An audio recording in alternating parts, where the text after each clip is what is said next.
얼마 전에 한 영상을 보았는데요. 제목은 25년 뒤 자신의 모습을 볼 수 있다면입니다. 먼저는 뜨거운 태양이 장렬하는 해변의 모습을 보여줍니다. 그 한편에 사진을 찍을 수 있는 부스를 만들고요. 사람들을 모읍니다. 미래를 보고 싶으십니까? 이리로 오십시오. 사람들이 그 카메라 부스에 들어가서 사진을 찍는데요. 정말 그 화면에 25년 뒤 그들의 얼굴이 나타나는 거예요. 그 모습들이 어떨까요? 다들 그 사진을 보면서 경악합니다. 화면 안에 주름이 가득하고 검은 반점들로 얼룩덜룩하게 노화되어 있는 자신의 미래를 마주하게 되기 때문입니다. 한 청년이 얼굴이 붉어져서 이런 이야기를 해요. 이 사진을 제 여자친구에게는 절대로 보여주고 싶지 않습니다. 그러자 진행자가 묻습니다. 오늘 해변가에 나오실 때 선크림을 바르셨습니까? 여러분, 이 영상이 선크림 광고인가 보다 생각하신다면 오해이십니다. 이 영상은 내셔널 지오그래픽에서 방영된 다큐멘터리의 일부분인데요. 사람들에게 자외선의 위험성을 이야기해주는 그러한 영상이었습니다.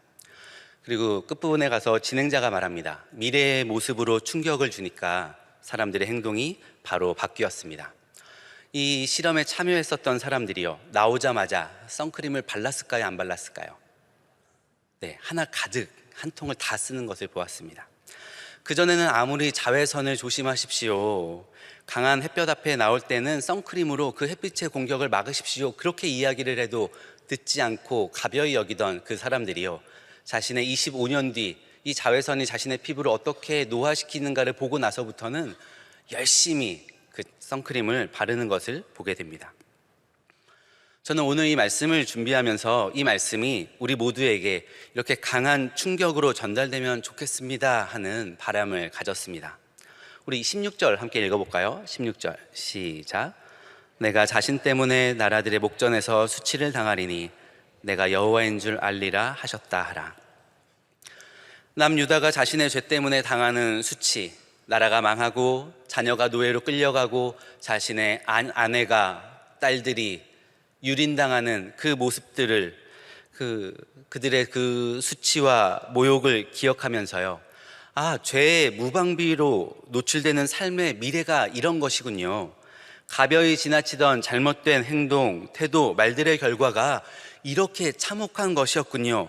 충격을 받고 회개에 선크림을 바르고 우리의 영혼을 지켜내는 그러한 은혜의 시간들로 채워지게 되기를 바랍니다. 에스겔서에서 하나님은요, 계속해서 남유다의 잘못을 지적해 왔습니다. 그런데 느끼셨나요? 21장에 와서는 하나님의 그 어조가 매우 격앙되어 있는 것을 보게 됩니다. 21장 6절에서는 탄식하라, 탄식하되, 어떻게까지 탄식하라고 하셨죠? 허리가 끊어지듯이 그렇게 탄식하라고 합니다. 이유가 무엇일까요? 재앙이 코앞에 닥쳐왔기 때문에 그렇습니다. 칼의 노래라고 불렀는데요, 21장 16절에 칼아 모이라, 오른쪽을 치라, 대열을 맞추라, 왼쪽을 치라, 칼과 공성태가 번쩍번쩍하면서 예루살렘 성을 무너뜨리는 그 날이 얼마 남지 않은 시기이기 때문에 이 하나님의 그 어조가 높아질 수밖에 없습니다. 여러분, 가지고 계신 성경책을 보시면은요, 21장 1절 윗부분에 기록 연대가 나와 있는 책들이 있을 것입니다. 이때 그 시기가 언제인가를 보면은요, BC 591년입니다.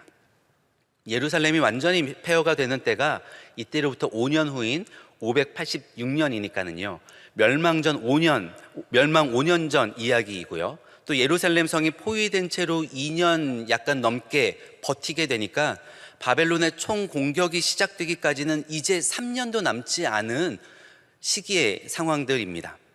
이때 하나님의 마음은 어떠셨을까요? 남유다의 죄에 대한 하나님의 진노가 있습니다. 그러나 진노도 진노이지만 저는 이 장면에서 하나님의 애끓는 외침을 듣는 것만 같습니다.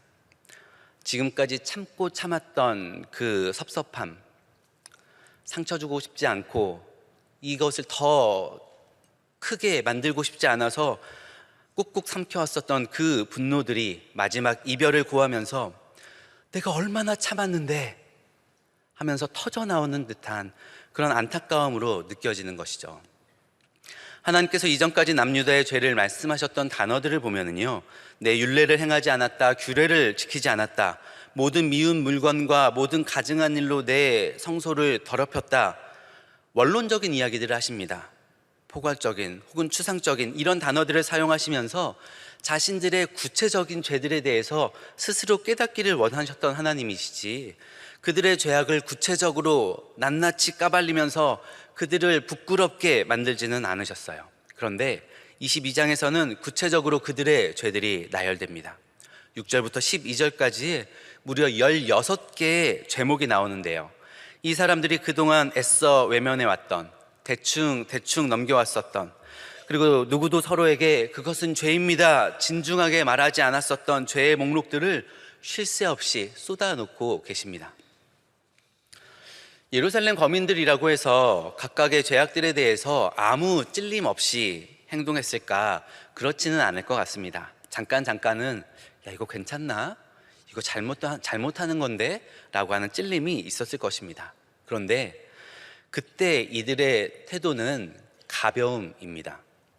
가볍게 회개하고 아주 가볍게 해결합니다. 이제 괜찮겠지. 나는 하나님의 백성이니까. 이곳에는 여전히 하나님의 성전이 있고, 오늘도 그 성전 안에서는 제사장이 하나님께 나를 위해 상번제를 드리고 있으니까 불편한 내용들을 빨리 잊어버리자, 좋은 생각하자, 긍정적이고 희망적인 생각을 하자, 가볍게 대합니다. 여러분은 진지하고 무거운 분위기가 좋으세요? 가볍고 즐거운 분위기가 좋으세요? 너무 당연한 질문이죠. 가벼운 게 좋습니다. 가벼움이 주는 많은 유익들이 있습니다. 어떤 분이 우리 시대를 가벼움의 시대라고 정의 내리셨더라고요. 그분의 책을 보면 가벼움은요, 우리에게 즐거움을 줍니다. 안락함, 풍족함, 편리함을 제공합니다. 스마트폰이 좋은 예가 될 것 같습니다. 예전에는 뭐 하나를 할래도 커다란 기계들이 필요했었는데요, 이제는 가벼운 스마트폰 하나로 모든 것들을 할 수 있습니다. 가볍게 어디서나 접속하고 빠르고 쉽게 내가 원하는 것들을 얻는 시대입니다. 이제는 물건을 만드는 데 있어서도요, 더 적은 양의 재료로 더 많이 생산할 수 있습니다. 적은 자원으로 최대한의 풍요를 만들어내는 시대입니다. 우리의 무거운 마음을 해결하는 데에도 힘든 노력이 필요하지 않습니다. 수많은 미디어들과 함께라면 언제든 빠르게 우리의 머리를 가볍게 하고 마음을 즐겁게 할 수 있습니다. 우리는 어느샌가 가볍고 빠르게 나를 만족시키는 것에 익숙해져 있습니다. 적은 노력으로 많은 것을 얻는 것에 익숙합니다. 그러면 더 행복해졌을까요? 그렇지 않다고 합니다. 그런 가벼움들은요, 우리 삶을 가치 있는 것, 정말 가치 있는 그 기쁨의 세계로는 이끌어 가지 못하는 것이죠. 자기를 성찰해서 더 나은 자신의 모습으로 나아가게 하지 못하고요, 힘들어도 책임을 다하여서 창조적인 어떤 일들을 감당해내게 하는 어떤 의미 있는 삶과는 우리를 멀어지게 만들고 있습니다. 삶에 대한 가벼운 태도들, 이것은 오히려 우리를 불안하게 하고요, 가볍게 얻는 즐거움들은 우리를 더 쉽고 빠르게 우울하게 만들어 버립니다. 나 자신에 대한, 또 삶에 대한, 또 타인에 대한 가벼운 태도들, 이 수많은 가벼움들은 우리를 진정한 행복으로 이끌어주지 못하는데, 그럼에도 불구하고 우리는 가벼움의 시대에 너무 익숙해져 있습니다.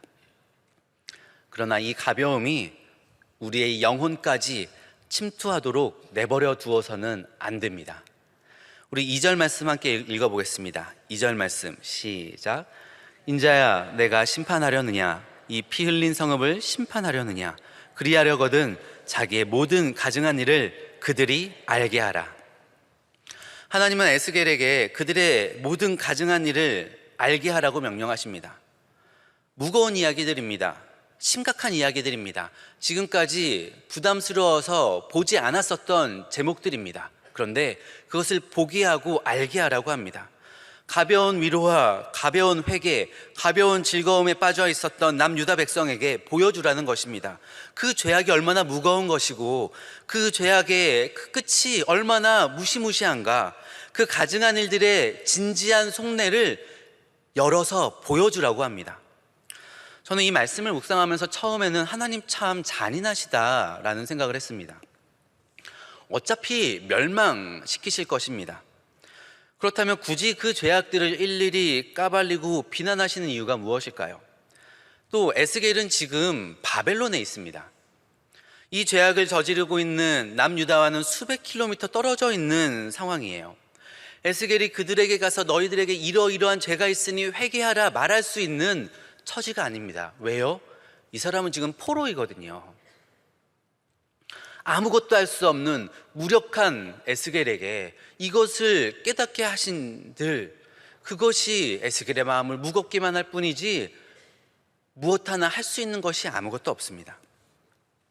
왜 하나님은 왜 이런 것을 보여주시면서 에스겔의 마음을 무겁게 하실까? 이 고민을 하고 있는데 15절에서 의외의 단어를 보게 됩니다. 15절을 보시면은요, 내가 너를 뭇 나라 가운데에 흩으며 각 나라에 해치고 쭉 넘어가서 멸하리라. 이렇게 하면 이 구절은 자연스러운 흐름입니다. 그런데요, 그 사이에 이상한 단어들이 들어 있습니다. 멸망당하는 대상이 누구예요? 남유다 하나님 백성인가요? 아닙니다. 너의 더러운 것을. 그럼 하나님 백성은요, 이들은 삽니다. 망하지 않습니다. 멸망되는 것, 멸하시는 것은 그들의 더러운 것입니다. 하나님이 지금 남유다의 죄악 리스트들, 마음을 무겁게 하고 답답하게 하는 죄악들을 하나하나 나열하시면서 너희를 멸망시키겠다 말씀하시는 게 아닌 거예요. 가볍게 지나가지 말고 깊이 보아라. 가벼운 즐거움에 속지 말고 깨달아라. 가볍게 회개하고 넘어가지 말고 무엇이 너희를 모욕으로, 수치로 이끌어가는지, 원수의 가증한 공격이 무엇인지 제발 똑똑히 보고 알아라. 알고 돌이키면은요, 이 바벨론에 끌려와 있는 그 포로로 끌려와 있는 이 남유다 백성들, 이들이 이 수치스러운 과거를 바라보며 깨닫고 알고 돌이키면, 그럼 어떻게 하겠다는 걸까요? 너의 더러운 것을 내 가운데에서 멸하리라. 그리고 너희는 살리라. 하나님 백성다움이 회복되고 하나님의 영광이 회복된 진정한 삶을 살게 하겠노라. 이것이 하나님의 본심인 줄 믿습니다. 예레미야 애가 3장 33절은 이렇게 말씀합니다. 주께서 인생으로 고생하게 하시며 근심하게 하심은 본심이 아니시로다. 아멘. 죄를 보게 하시고 죄에 대해서 고민하게 하시고 아파하게 하시고 마음을 무겁게 하시는 그 모든 것들, 그러한 마음 무거운 시간을 보내게 하시는 그 이유가요, 그것에 하나님의 본심이 있지 않다는 것입니다. 그러나 그럼에도 불구하고 우리에게는 그 묵직한 시간이 필요합니다. 왜냐하면 그가 비록 근심하게 하시나 그의 풍부한 인자하심에 따라 긍휼히 여기실 것임이라. 사랑하는 여러분, 자신의 죄를 성찰하고 끝까지 추적해내서 씨름하는 것, 그리 즐거운 일은 아닙니다. 마음을 가볍게 하고 즐겁게 지내는 것을 사명으로 하는 이 가벼움의 시대에 죄와 싸우고자 하는 몸부림은 결코 그 누구도 장려하는 일이 아닙니다. 그러나 하나님은 분명히 말씀하십니다. 보아라, 깊이 보아라. 그 묵직한 시간을 통해 너의 더러운 것을 내 가운데에서 멸하리라. 마태복음 11장에서 예수님께서 말씀하십니다. 수고하고 무거운 짐진 자들아, 다 내게로 오라. 내가 너희를 쉬게 하리라. 나의 멍에를 메고 내게 배우라. 그리하면 너희 마음이 쉼을 얻으리니 내 멍에는 쉽고 내 짐은 가벼움이라. 고삐 풀린 망아지처럼 내 마음대로 다니며 이것이 가볍다, 여기 가면 가벼움을 얻을 것이다, 그 방법으로는 진짜 안식을 얻을 수 없습니다. 그런데 주님의 멍에에 매여서 죄와 씨름하며 진득하게 주님의 삶을 배우고 주님과 함께 걸어가는 것을 훈련해 가면 어느샌가 진정한 안식과 가벼운 발걸음이 우리의 삶 가운데 진정한 행복을 주는 것을 믿으시기 바랍니다. 오늘 구체적으로 나열된 남유다의 죄악에 관한 말씀들을요 바라보면서 마음 무거워진다, 생각하기 싫다, 가볍게 지나치지 마시고요, 죄의 목록 속에서 자신을 성찰하고 회개하고 변화되는 은혜가 있기를 바랍니다. 그리고 이 자리를 일어설 때에는 주님과 함께 멍에를 메고 진정한 가벼움과 자유를 누리는 은혜의 사람 되시기를 축복합니다. 이제 이 죄의 목록을 살펴봐야 되는데 시간이 얼마 남지 않았습니다. 그런데 죄의 목록들을 한 단어로 표현하라 라고 하면 가벼움입니다. 7절과 8절에 나오는 업신여김이라는 이 단어에는 가벼움, 가볍게 여기다 라는 뜻이 담아 있습니다. 결국 이 죄의 목록들 속에는요 사람에 대한 가벼움, 하나님에 대한 가벼움, 쾌락과 자기 만족을 채우는 것에 대한 가벼움, 음란과 부정을 가벼이 여기는 이런 태도들이 들어있고요, 돈에 대한 가벼운 태도, 돈을 쓰고 버는 그 태도에 대한 가벼움들이 있습니다. 그리고 14절에서는 하나님의 보응에 대한 가벼움이 고발되고 있습니다. 오늘은 설교보다 중요한 것이 설교 이후 시간이라고 생각됩니다. 말씀을 붙들고 하나님과 독대하는 시간인 것이죠. 내 모습을 돌아보면서 하나님, 제게 속한 저의 수아들을 대하는데 가볍지는 않습니까? 하나님, 제가 부모님, 우리 어르신들의 세대를 대하는 데 있어서 너무나 가볍게 그들을 대하고 있지는 않습니까? 그분들의 어려움과 상실과 그분들의 쇠약해지는 그 마음을 깊이 들여다보지 않고 가볍게, 또한 그분들의 말을 가볍게 대하지는 않습니까? 하나님, 하나님께 드리는 예배를 가볍게 대하고 있지는 않습니까? 성에 대해서 쾌락을 채우는 것에 있어서 양껏 나의 마음, 나의 욕심을 채우는 것에 대해서 너무나 가볍게 이 정도는 괜찮아 이야기하고 있지는 않습니까? 무엇보다도 하나님의 보응에 대하여서 설마 가볍게 지나치고 있지는 않습니까?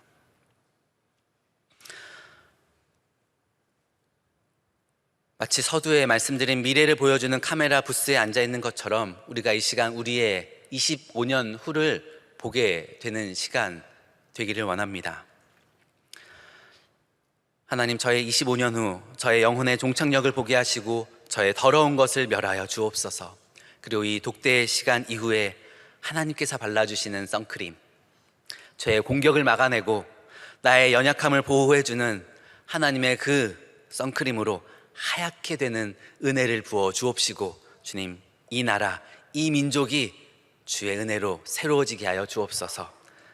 함께 기도하는 시간 되기를 원합니다. 말씀을 기억하며 함께 주여 한번 부르짖고 기도하겠습니다.